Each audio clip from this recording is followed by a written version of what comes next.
பகிரங்க மன்னிப்பு கேட்க வேண்டும் என்ற கோரிக்கை வலுப்பெற்று வருகிறது. அதை நாங்கள் ஆதரிக்கிறோம்.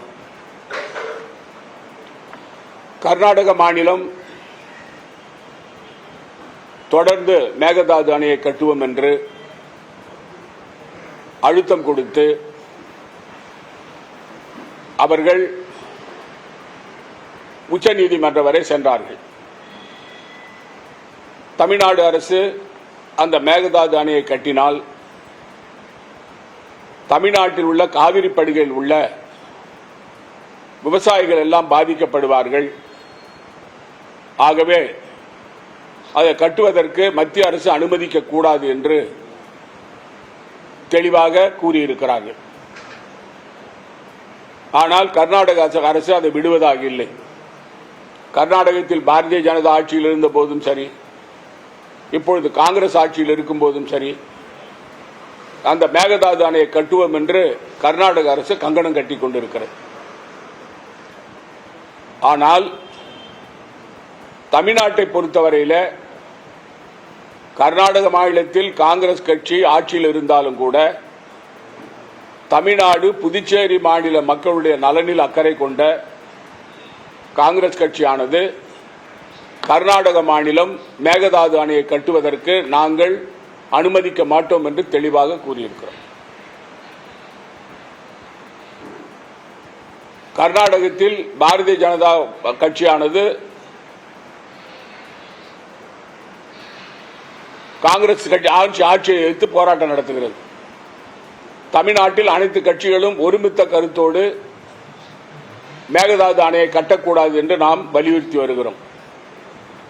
இந்த சூழ்நிலையில் மத்திய அரசானது அதனுடைய நிலைப்பாடு என்ன? மத்திய அமைச்சர் அவர்கள் கர்நாடக அரசு மேகதாது அணையை கட்டுவதற்கு நாங்கள் ஒப்புதல் அளிக்கிறோம் என்று கூறியிருக்கிறார்கள். மத்தியில் ஆளுவது பாரதிய ஜனதா அரசு. மத்திய அரசு நடுநிலையாக இருந்து தமிழ்நாட்டினுடைய உரிமையை காப்பாற்ற வேண்டிய கடமை பொறுப்பு பாரதிய ஜனதா அரசுக்கு உண்டு. புதுச்சேரி மாநிலத்திற்கும் அதில் பங்கு உண்டு. என்றால் புதுச்சேரி மாநிலம் காரைக்கால் பகுதி கடமடை பகுதி என்பதனால இந்த பகுதிக்கும் எங்களுக்கு அதற்கு தேவையான நம் காவிரி படுகையில் உள்ள காரைக்கால் பகுதி விவசாயிகளுக்கும் இந்த மேகதாது அணையால் பாதிப்பு ஏற்படும்.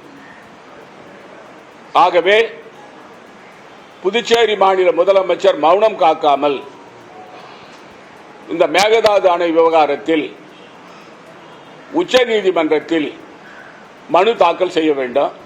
அது மட்டுமல்லாமல் அனைத்து கட்சி கூட்டத்தை அழைத்து கூட்டி முதலமைச்சர் அவர்கள், புதுச்சேரி மாநில முதலமைச்சர் அவர்கள் இதற்கு தீர்வு காண வேண்டும். வாய் மூடி மௌனமாக இருந்தால் காரைக்கால் பகுதி விவசாயிகளுடைய வாழ்வாதாரம் பாதிக்கப்படும். ஆகவே தமிழ்நாட்டில் பொறுத்தவரையில் தமிழ்நாட்டு முதலமைச்சர் அவர்கள் அதிகாரிகளை அழைத்து பேசி மேகதாது அணை சம்பந்தமாக அணை கட்டுவதற்கு எதிர்ப்பு தெரிவிப்பதற்கான நடவடிக்கை எடுத்து வருகிறார். அங்கேயும் அனைத்து கட்சி கூட்டத்தை கூட்ட வேண்டும் என்ற கோரிக்கை முன்வைக்கப்பட்டிருக்கிறது. புதுச்சேரி மாநிலத்திலும் திரு ரங்கசாமி அவர்கள் அனைத்து கட்சி கூட்டத்தை கூட்டுவதற்காக நடவடிக்கை எடுத்து மேகதாது அணை கட்டாமல் இருப்பதற்கும் காவிரி நதிநீர் முறையாக காரைக்கால் பகுதி கிடைப்பதற்கும் ஆவணம் செய்ய வேண்டும் என்று நாங்கள் கேட்டுக்கொள்கிறோம். முதலமைச்சர் அவர்கள் மருத்துவக் கல்லூரியினுடைய உரிமையாளர்களை அழைத்து பேசி நாங்கள் 43 இடங்கள் அதிகமாக பெற்றுவிட்டோம் என்று அறிக்கை விட்டிருக்கிறார். அதாவது மொத்தம் 900 இடம் இருக்கு. அதுல 50% புதுச்சேரி மாநிலத்துக்கு கிடைக்கணும். ஆனா நமக்கு கிடைக்கிறதே 293. நான் முதலமைச்சராக இருந்த சமயத்தில் கிரண்பேடி அம்மையாருக்கு ஒரு கோப்பை அனுப்பினேன்.